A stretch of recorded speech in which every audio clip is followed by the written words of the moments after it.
Hello, welcome back to the channel. Today we have to talk about James Harden, the Philadelphia 76ers, and the potential landing spot for him with the Clippers.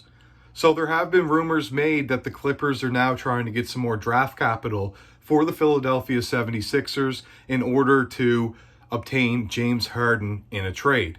They're looking at getting Terrence Mann in return, along with some draft picks for James Harden, maybe a few other small moving pieces there, but that's what the trade is going to be potentially around. This would reunite James Harden with Westbrook for the third time and put him alongside Kawhi Leonard and Paul George. Really interesting fit if this does happen. You could see pretty much four of the stars are just a little bit past their prime. I'm saying that as well for Kawhi and Paul George because they've had so many injuries within the past few seasons, and none of those players seem to be able to stay healthy for a prolonged period of time. Even Harden's had a few issues now over the past few years since moving away from the Rockets, and Westbrook's really been the only one that has some form of consistency of being healthy. He still looks great at his age. However, I do think that Harden going to the Clippers, what does this make them look like? Not that great. I don't know really how they'd be able to make this all work. Would you move Westbrook to the bench? Who would play the two? I don't really like a backcourt of Westbrook and Harden in today's NBA and how they play. I think Harden really needs the ball in his hands, and I think Westbrook has been great as a cutter, but he also works pretty well with the ball in his hands. And then you've got Paul George and Kawhi, who aren't great off-ball players. Paul George has shown some signs of being able to be that guy. Not so much from Kawhi. He's not as great of a catch-and-shoot threat. He really needs the ball in his hands and to work off some more ISOs.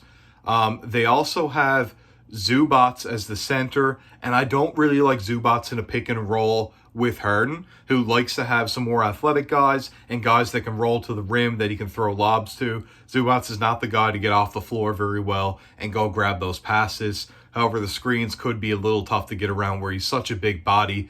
Not really sure how it's going to work. Let's talk a little bit about the 76ers, though. If they're looking to get some draft capital back for Harden along with Terrence Mann, that kind of seems like they're moving away from a deep playoff push. Unless they really think that Maxey and Mann can fill that void in the backcourt, I don't really see how this is going to make a big difference for them in keeping Joel Embiid. Is he going to want to leave now if that's what they're going to do, move Harden? Or is he happy that Harden won't be there anymore and maybe working alongside a Terrence Mann and Maxey backcourt might be just what they need? It's really hard to say. Mann has really played every position from point guard to power forward, more so point guard, shooting guard, and small forward, with just a little bit of power forward. So he can do a whole lot of things for you as a basketball player. I do think as well, there was a little bit of drama going on behind the scenes with Harden and Kelly Oubre Jr.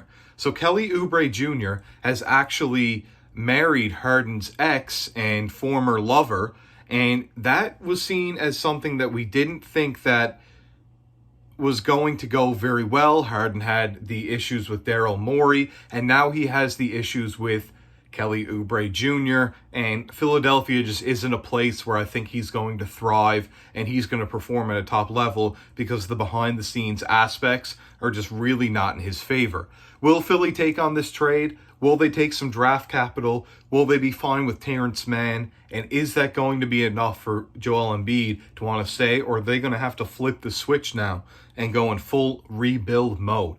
We'll see now in the coming days as this develops. And stay tuned to the channel because there's lots more to come when it comes to that. And we'll take care of this story as it develops each and every day. I can't wait to see you in the next one.